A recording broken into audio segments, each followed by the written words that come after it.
장은 요시아의 아들 세 아들과 또 손자인 여호야김까지 해서 네 명의 왕이 이렇게 교체되고 통치하는 악을 행하다가 결국은 완전히 바벨론에게 멸망하는 그런 내용들을 기록하고 있습니다.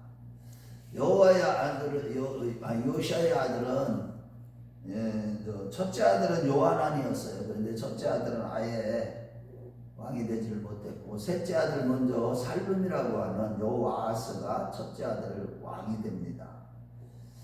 그래 이제 백성들이 그를 여호아하스를 왕으로 세운 거죠.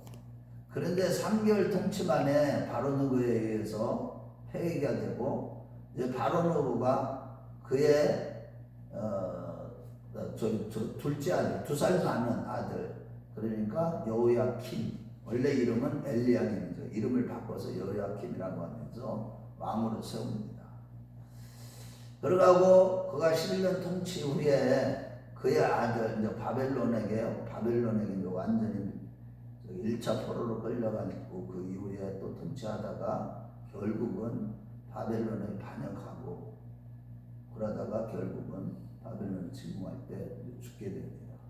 바벨론 군사에 의해서. 자, 그러고 그의 아들 여호야긴이 왕이 되는데, 이 여호야긴은 이름이 원래 여고냐라고도 하고 고니야라고도 해요. 그래서 여고냐는 마태복음에는 여고냐, 그 다음에 예레미야에는 고니야, 26장에는 고니야라고 이렇게 얘기하고. 그런데 이 고니야도 하나님 보시기에 악을 행하고 하나님 앞에서 가증스럽게 행했기 때문에 포로로 끌려갑니다. 그렇지만 그런 포로로 끌려간 지 37년 만에, 느부갓네살이 죽은 후 2년 후에 그 지위가 회복돼가지고 고니야를 통해서 하나님의 구속의 역사 족보는 계속 이어지게 되죠. 다윗의 언약이 다 성취가 되는 것이죠.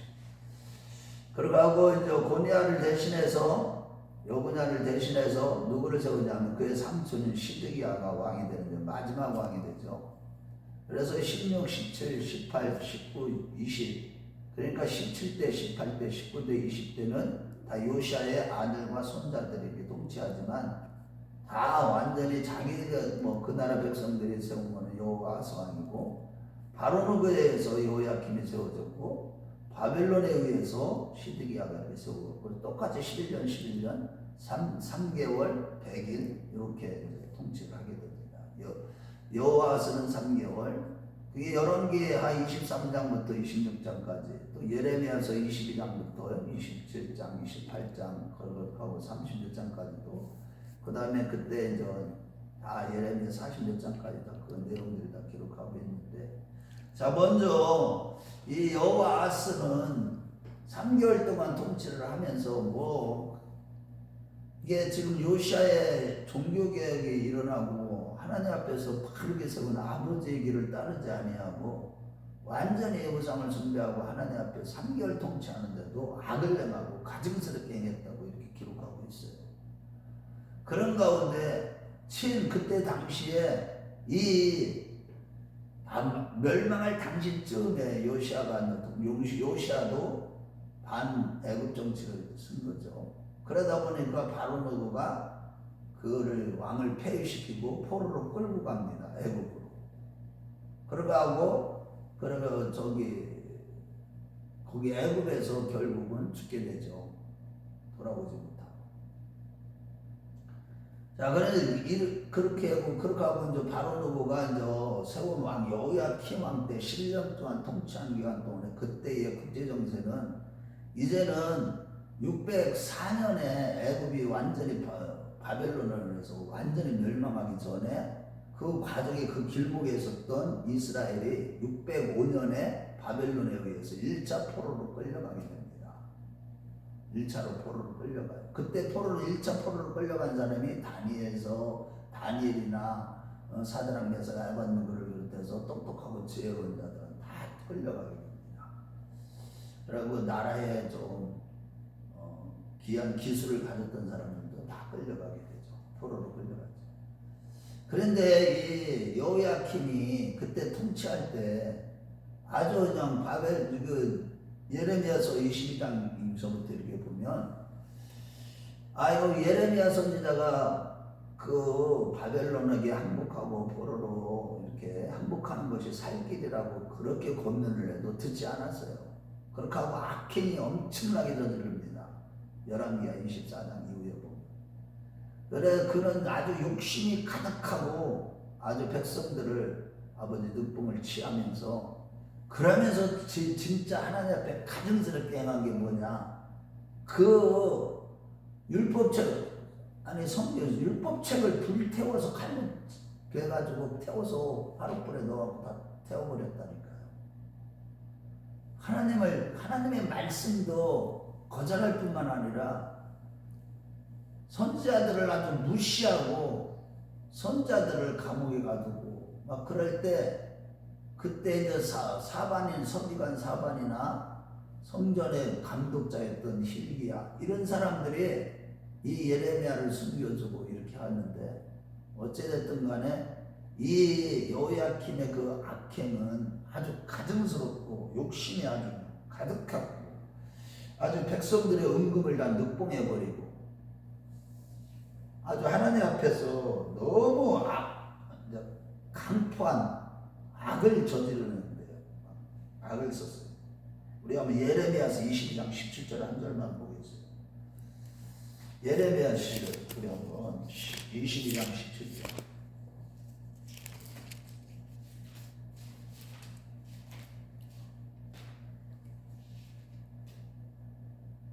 17절 22장 17절. 자 같이 읽어봐요. 시작. 그러나 내 두 눈과 마음은 탐욕과 무지한 피를 흘림과 압박과 포악을 행하려 할 뿐이니라. 아주 그냥 이게 저 살룸이라고 하는데 살룸이 이게 저기예요. 저기 살룸왕은 저기 요아스예요. 그런데 그 뒤에 여호야킴에 대한 통치에 대해서 기록할 때 이 강품피반자를 변호하는 것 같았지만 그런데 그 두 눈과 마음이 탐욕과 무지한 피를 흘리는가 압박과 포악을 행하려. 그뿐만 아니라 한번 26장으로 가봐요. 26장 20절부터 23절. 여호야킴 어떻게 하나님 앞에 가증스럽게 했는지. 26장 20절부터 23절. 자 시작. 또 여호와의 이름으로 예언한 사람이 있었는데 곧 기야 여레미 스마야 우리아라. 그가 예레미야의 모든 말과 같이 이 성과 이 땅의 경과에 예언하며 여호야킴 왕과 그의 모든 병사와 모든 무관이 그의 말을 듣고서 왕이 그를 죽이려 하며 우리아가 그 말을 듣고 두려워 애굽으로 도망하여 가니라. 여호야킴 왕이 사람을 애굽으로 보내어 곧 악보의 아들 엘나단과 몇 사람을 함께 애굽으로 보냈더니 그들이 우리아를 애굽에서 연행하여 여호야킴 왕에게로 그를 데리고 오며 왕이 칼로 그를 죽이고 그의 시체를 평면의 묘지에 던지게 하니라. 그러니까 우리아라는 선지자를 예레미야처럼 하나님의 말씀을 바르게 전하는 선지자를 갖다가 아주 그냥 칼로 죽여버리는 그런 가증스러운 일도 행하고. 하여튼 이렇게 이 여호야킴은 결국은 어떻게 돼요? 나중에 바벨론을 배반을 하고 이렇게 독립을 이렇게 선언을 합니다. 나중에 시드기야도 그랬지만 그러다 보니까 결국에는 이제 바벨론 군사에 의해서 완전히 죽게 됩니다. 이렇게 여호야킴 왕이 너무나도 하나님 앞에서 가증스럽게 행했기 때문에 결국 그도 11년 만에 젊은 나이에 그럼 36살밖에 안 됐죠. 25살의 왕이 됐다. 11년 만에 결국은 죽게 되는 거예요. 그 다음에 그의 아들 여호야킴의 아들이 여기에 보면 8세라고 그러는데 열왕기하 23장에 거기 그쪽에 보면 18세라고 기록하고 있어요. 어쨌든 18세가 됐든 그거 뭔가가 필사자들이 잘못 적었든지 누가 잘못 어쨌든 여긴 여호야긴 왕은 여고냐라고도 하고 고니야라고도 하는데 이는 100일 동안 통치를 해요. 100일 동안. 그런데 100일 동안 통치하는 동안에 바벨론에게 완전히 끌려가게 됩니다. 포로로. 왜냐하면 바벨론 정책을 했기 때문에 반역을 했기 때문에. 그래서 바벨론으로 끌려가서 그 바벨론으로 끌려갔는데 어찌됐든 자기 본의 아니게 바벨론으로 끌려갔지만 하나님은 결국에 하나님의 뜻은 이스라엘 백성들이 바벨론으로 끌려가서 포로 생활하는 가운데 그들이 완전히 회복된 자들, 남은 자들을 통해서 하나님의 구속의 역사를 성취해가고 다윗의 언약을 성취해 나갈 때 고니아를 통해서 그 족보 스룹바벨이 태어나게 하고 스룹바벨을 통해서 누구려고 해서 결국은 예수님의 족보까지 예수님까지 이어가게 하는 그런 역사를 하나님이 일으키게 되는데 이렇게 고니아는 결국은 여호야긴은 바벨론으로 포로로 끌려가면서 결국은 37년 만에 이게 자기 지위가 회복이 돼가지고 완전히 옥에서 풀려나게 되는 이런 역사가 나타나는 거예요. 하나님의 섭리의 주권적인 섭리 안에서 이루어지는 것이죠. 자, 그 다음에 유다 왕제 시드기야를 바벨론 왕이 이제 세워놨어요. 그런데 11년 동안 통치하는 가운데 예레미야서를 보나 열왕기하서 말씀해 볼 때 그도 역시 선지자들을 수도 없이 이렇게 보냈어도 또 하나님의 말씀을 그렇게 보냈어도 그는 듣는 척 하면서도 결국에는 그 하나냐 같은 거짓 선지자들의 말을 듣고 믿지를 않아요. 예레미야 선지자같이 참으로 하나님의 말씀을 전하는 참 선지자의 말을 듣지 않게 됩니다. 그렇게 하고 악을 행하고 결국에는 하나님 앞에 크게 범죄. 그게 이제 14절부터 16절까지 이렇게 기록하고 있는데 14절부터 16절 한번 읽어봐요. 이게 왜냐하면 4명의 왕이 23년 동안에 이렇게 악을 행하고 결국은 이렇게 망한 그 과정을 보면 그 이유가 어디에 있느냐. 우리 한번 14절부터 한번 보겠어요. 원래 13절부터였는데 완악하게 그가 왕을 배반하고 목을 곱게 하며 마음을 완악하게 하고 여호와께로 돌아오지 아니하였고 하면서 14절부터 시작. 모든 제사장들의 우두머리들과 백성도 크게 범죄하여 이방의 모든 가정한 일을 따라서 여호와께서 예루살렘에 거룩하게 두신 그의 성전을 더럽게 하였고 그 조상들의 하나님 여호와께서 그의 백성과 그 거하시는 것을 아끼사 부지런히 그의 사실들을 그 백성의 군에 이루셨으나 그의 백성이 하나님의 사실들을 비웃고 그의 말씀을 멸시하며 그의 선자를 욕하여 여호와의 진노를 그의 백성이 미치게 하여 회복할 수 없게 하였으므로. 그러니까 이 지도자인 왕뿐만이 아니라 그 방객들, 관리들, 우두머리들, 제사장들 이런 사람들까지도 백성들까지도 하나님께로 돌아오지 아니하고 가증스러운 일을 행하고 성전을 더럽게 하고 욕되게 하며 하나님을 섬기라고 그렇게 외쳤어도 선자들을 보내서 여러 명의 선지자들을 계속 보냈으나 그들이 듣지 않았다는 거예요. 13절은 왕은 마음이 아주 완악하고 강포했다는 거예요. 여호와께로 돌이키지 않았다는 거예요. 회개하지 않아서 다 망한 거예요, 결국은. 그래서 바벨론으로 포로로 끌려가게 된 것입니다. 그래서 이제 결국은 이렇게 예루살렘 성전도 다 불태워지게 되고 완전히 성전이 파괴되고 그 다음에 성벽도 파괴되고 그래서 결국은 586년에 결국은 587년에 완전히 바벨론에게 폭삭당한 거예요. 그래서 이제 그때부터 70년 동안 이제 바벨론 포로로 끌려갔는데 역대기 기사는 그것을 인해서 이 가나안 땅이 이제 70년 동안 안식하게 되었다.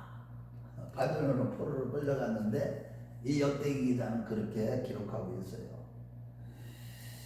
여기 보면 우리 21절 한번 읽어봐요. 바사국이 통치할 때까지 70년 동안 바벨론 포로로 끌려가서 이렇게 이스라엘 백성들이 완전히 멸망하고 남유다 백성들까지 완전히 멸망했을 때 이것 때문에 결국은 어떻게 됐느냐. 우리 21절 시작.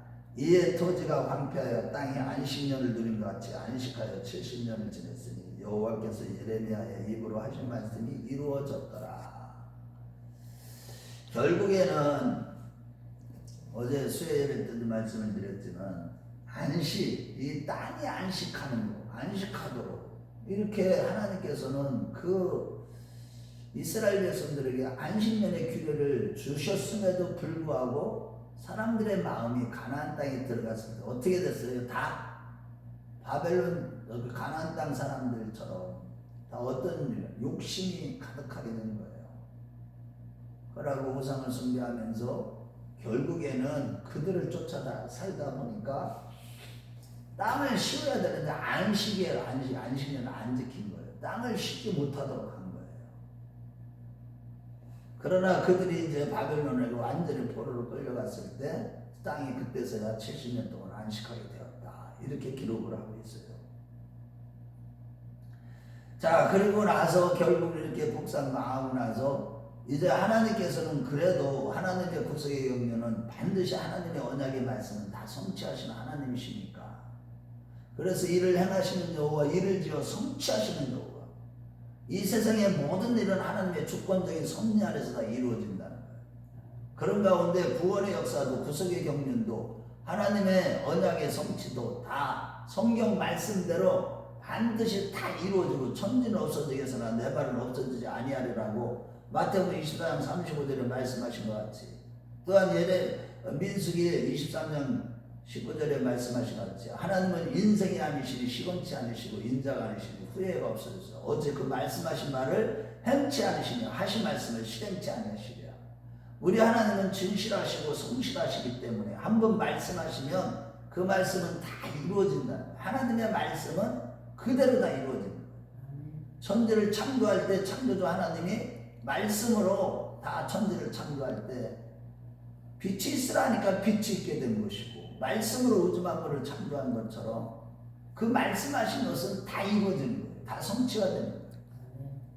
그래서 오늘날 이 마지막 때에 늘 말씀을 붙들고 하나님 앞에 기도하는 신앙이 돼야지, 진리를 떠나서 기도하면 하나님 앞에 기도하면서도 죄를 지을 수가 있는 것이죠.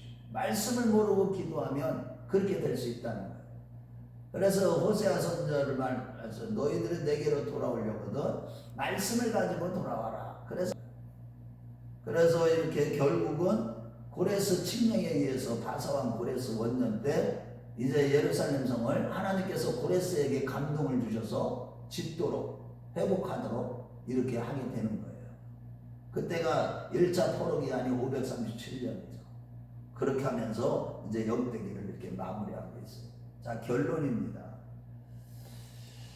우리가 이 세상의 모든 사람들은 다 사람을 지으실 때 하나님께서는 떡으로만 살 것이 아니라 말씀으로도 살 것이라고 말씀하시고 계셔요. 그래서 모든 인간들은 말씀으로 지음을 받았고, 또 어떻게 해요? 육신적으로도 지음을 받았지만 육신에 필요한 것들, 음식도 먹어야 되지만 영의 양식인 말씀을 먹어야만, 그래야만 영혼이 사는 거예요. 그래서 생명수의 말씀이라고 그러잖아요. 말씀 자체가 우리의 생명수 같은 그런 역할을 한다는 거예요. 그러고 이 말씀을 거역하고 불순종할 때 그때는 결국은 망하게 된다는 것입니다. 항상 그래서 순종하는 믿음, 항상 결단을 내리고, 항상 믿음으로 결단 내리고 순종하는 것, 이것이 복이 있는 거예요. 순종할 때 하늘문이 열리는 거예요. 순종할 때 진리가 깨달아지는 거예요. 그래서 이것을 지혜로운 자들에게는 감추시고 어린아이들에게는 나타내심을 감사하나이다. 아버지 말씀은요, 진리의 말씀은 순종할 때 깨달아지는 거예요. 그 말씀대로 살지 않으면서 머리로만 알면 그거는 교만해져요. 이 말씀을 내가 가슴으로 깨달아져서 행동으로 옮겨졌을 때, 그때에 뭐가 있는 거예요? 생명의 역사, 구원의 역사가 나타나는 거예요. 그래, 십자가의 도를 머리로만 알면 안 되는 거예요. 내가 지키지 못하고 사랑으로 살지 못하고, 십자가는 사랑이잖아요. 정말로 내가 죽는 거잖아요. 손해보는 겁니다. 억울한 일 당해도 참는 겁니다. 용서하는 겁니다. 예수님처럼. 이게 바로 산자의 신앙이거든요. 그렇게 살아갈 때에만 우리는 영생의 길을 걸어가는 거예요. 변화 영생의 길을 걸어가게 되는 것이고, 거룩을 이루어가는 것이고, 하나님을 닮아가게 되는 겁니다. 자, 두 번째 교훈은 온 우주 만물이 우리가 볼 때 우리나라도 지금 굉장히 어렵잖아요. 생육 자손인데도 불구하고 그러면서도 우리 하나님이 이 나라를 어떻게 해요? 끝까지 보존하고 지키셔요. 왜? 우리 이 욕단 자손, 생족 자손에게는 하나님이 주신 언약의 말씀이 있기 때문에 그래요. 우리나라 이 사람들이 창세기 10장에 가보면 벨렉이 루르와 소르를 낳고 했는데 벨렉의 아버지가 에벨이고 에벨의 아들이 벨렉과 누구의 욕단을 낳는데 욕단은 동쪽으로 떠났다고 그랬어요. 이제 자기 신앙을 지키기 위해서 이제 동쪽으로 가면 에덴 쪽에 있다. 하나님을 찾아서 그래서 당군이 누구의 제사장이죠. 당군과 함께 카미르 공원을 넘어가면서 아리랑을 부르면서 아리라는 아릴 자체가 하나님이라는 뜻이에요. 아리랑 노래를 부르면서 하나님과 함께 하지만 시비도 못 가서 죽는다. 이런 노래를 부르면서 정착한 곳이 대한민국이거든요.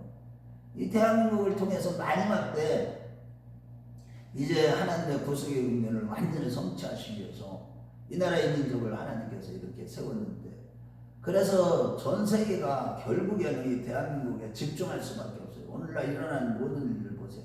굉장히 그러니까 이 어둠의 세력들도요 그렇게 대한민국을 집중적으로 공격하는 거예요.